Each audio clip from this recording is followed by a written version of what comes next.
जुमलेबाजी से सरकारें नहीं चलती हैं।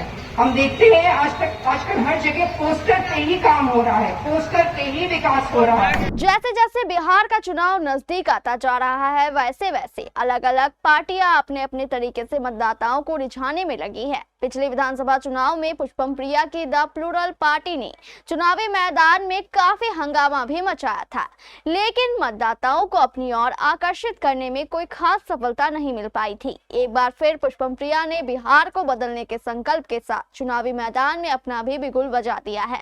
इसी को लेकर पुष्पम प्रिया ने पिछले दिनों कटिहार जिले के कई विधानसभा क्षेत्रों में भ्रमण करते हुए लोगों को अपनी पार्टी के सिद्धांत के बारे में जानकारी दी। इसी भ्रमण के क्रम में पुष्पम प्रिया दंडखोरा भी पहुंची। हमारे संवाददाता अमृत मंडल ने बताया कि दंडखोरा के तिलास में एक जनसभा को संबोधित करते हुए पुष्पम प्रिया ने कहा कि सिर्फ जुमलेबाजी से सरकारें नहीं चलती। बिहार में जब तक उद्योग धंधे नहीं आएंगे तब तक बिहार का विकास होना संभव नहीं है। हर बार कहते हैं जब तक उद्योग नहीं लगेगा बिहार नहीं बदल सकता। जब तक हर जिले में स्पेशल इकोनॉमिक जोन नहीं बनेगा बिहार नहीं बदल सकता। हम वो पहली पार्टी, वो पहले इंसान थे जिसने बिहार में इंडस्ट्रियलाइजेशन शब्द का पहली बार प्रयोग किया राजनीति में। 2020 से पहले इन चीजों पे बातें ही नहीं होती थी।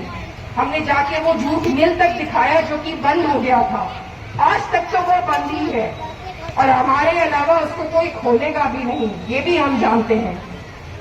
हर घर में लोगों को नौकरी पहुंचानी पड़ेगी, नहीं तो कोई विकास नहीं होगा। जुमलेबाजी से सरकारें नहीं चलती हैं। हम देखते हैं आजकल हर जगह पोस्टर पे ही काम हो रहा है, पोस्टर पे ही विकास हो रहा है। अब चुनाव नजदीक है तो पोस्टर पे हर जगह लगा हुआ है कि इन्होंने इतनी लाख नौकरियां दे दी हैं। कौन आखिर वो लोग हैं जिनको नौकरियां मिल गई हैं? हम तो जहां जाते हैं वहां लोगों के पास नौकरी नहीं है।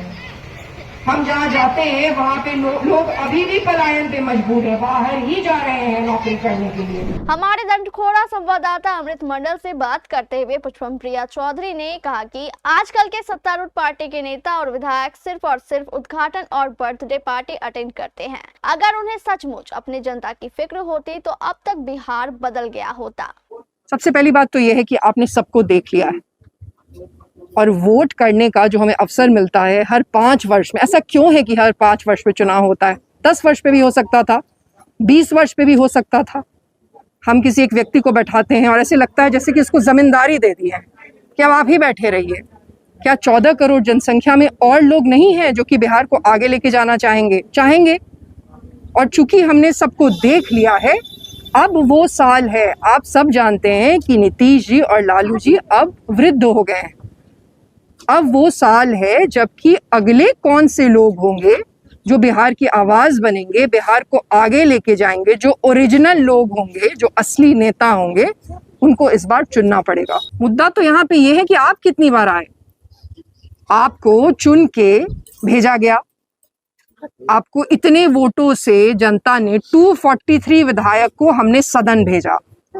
अब आप सदन जाने के बाद कितनी बार आए हैं अपनी कंस्टिट्यूएंसी में? क्या 50 बार भी कंस्टिट्यूएंसी में आए हैं? क्या आप फीता काटने के अलावा और बर्थडे पार्टी अटेंड करने के अलावा कभी आते भी हैं? अगर आ रहे होते तो विकास हो चुका रहता। तो प्रश्न अच्छा है लेकिन गलत व्यक्ति से पूछा जा रहा है। और हमें तो चुनाव जीतना पड़ेगा, तभी आप हमें परख पाएंगे कि हम कितने दिनों के लिए रहते हैं, कितने वक्त अवेलेबल रहते हैं और कितना काम करते हैं। ये सब हेटर की भाषा है, विरोधियों की भाषा है, हम यही हैं। खुल गया प्राइवेट मल्टी फैसिलिटीज हॉस्पिटल ममता नर्सिंग होम। यहाँ अलग अलग रोगों के 10 विशेषज्ञ डॉक्टरों की टीम 24/7 इमरजेंसी सेवाएं देती है।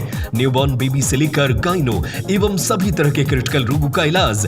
एडवांस आईसीयू की लाइफ सपोर्ट सिस्टम। इलाज का खर्च अन्य अस्पतालों से लगभग आधा। ममता नर्सिंग होम, वेस्ट मनिया पुल, कटिहार।